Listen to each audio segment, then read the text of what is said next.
we know that they're going to think of all kinds of stuff to say. Right.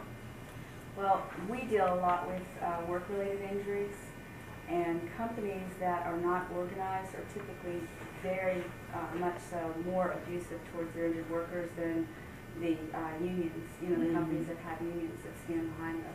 And being that we are in a right-to-work state, and, you know, unions are pretty much the only avenue of safety for employees, you know, and I don't think it's about unions having too much power. I think it's about the companies not wanting to give up a little piece of the control that they have over their employees. Oh yes, for sure. Yeah, I know exactly what the contrasting thoughts are, and they would just prefer not to have someone that's going to bargain with them, rather than having to take whatever they dish out. I think unions are pretty neutral. I mean, I really have to say that with the unions we've worked with, they're honorary, you know, very high in their trades abilities, and I think they represent people very well. And it's, I don't know how working people, and especially in the field of labor, can really get by without having union representation, from my vantage point. You know, we had a guy, I guess it was 3 years ago when I went down to the lobby in Austin, and he lost his leg in a work-related injury, and he worked for a company that was not organized, and he didn't know what to do. He lost his job, lost his leg, didn't have any compensation, and didn't know what to do, so he's, you know, living on Social Security disability benefits without work. It's not right. You know, if he worked for a union company, he would have gone to his union steward and he would have gotten some advice that was neutral, you know? And I mean, this was a human being.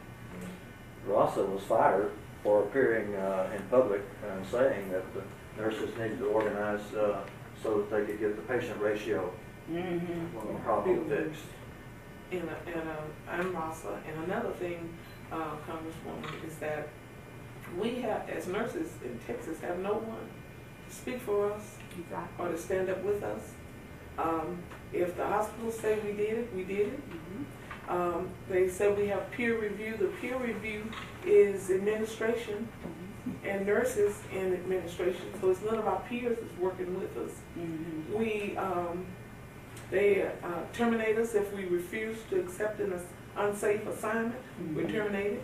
The TNA, Texas Nurses Association, they keep talking about safe harbor. There's nothing safe about that situation, because anytime a nurse invoke it, they say that it's good for 4 days. At the end of the 4 days, you still have to accept this unsafe assignment. And the safe harbor papers is 14 pages. It's 7 pages front and back essay.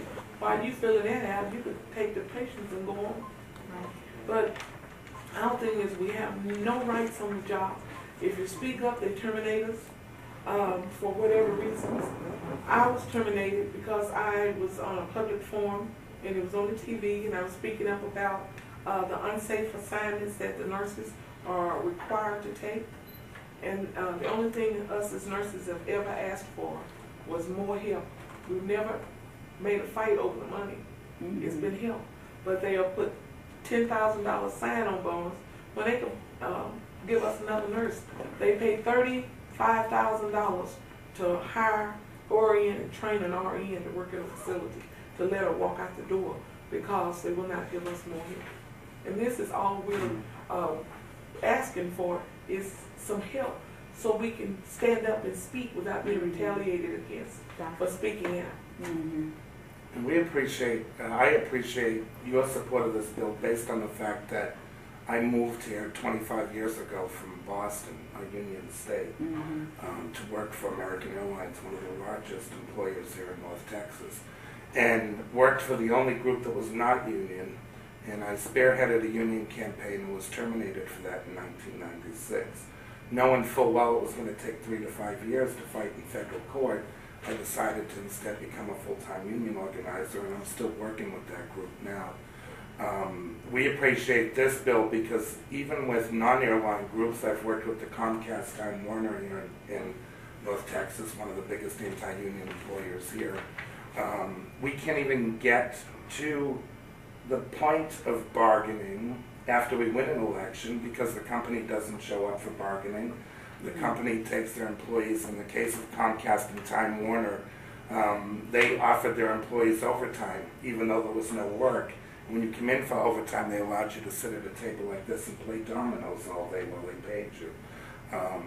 They took their employees out for beer. They held captive audience meetings. And at one location, we had 75% support.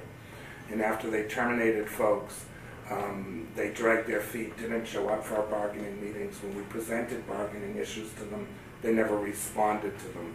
In one case, we had, while we were organizing, a manager come out and block me physically in front of the building on public property from handing out flyers.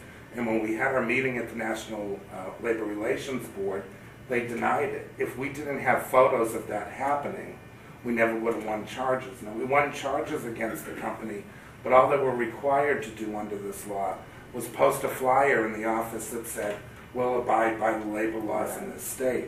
We still lost the election.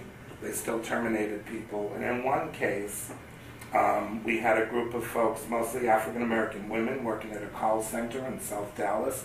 When they realized it was going union, they closed it and they moved it to Plano, which meant these poor folks were now out of jobs. Fortunately, we had a large percentage of that group commute 2 hours on DART in each direction because they liked the job and wanted representation. But so it's not just winning an election. This law is going to protect us when it comes to bargaining and force arbitration, so that a lot of the people who win their union elections will at least have the chance of a first contract. Ms. Johnson, with the Teamsters, and probably 85% of the people that come to us, we don't go looking for them, they come to us. They've been mistreated, they don't have any dignity at work. They go from just having a job and having to sit down there and take verbal abuse or whatever abuse that they have. You know, it's sinful. It's just sinful to work in this day and time, that to put up with some of the harassment, verbal and physical sometimes. And as the man said, we've organized companies, had 60% or over, and usually we don't even file petitions till we've got 60 or 70% signed up. And before it drags out, and Mike can allude to this, we've had companies, they'll fire the key guys and just go on for whatever reason. And before you get an election, even if you get an election, once you get it, they'll drag it on, they'll drag it, they'll appeal it, and keep on. When you come back, you probably have maybe 2 or 3 people that are out of the original group. And that's what's sinful. And if you file charges here in the Fort Worth district, and if you win your charges there, the company just appeals up to the National Board in Washington.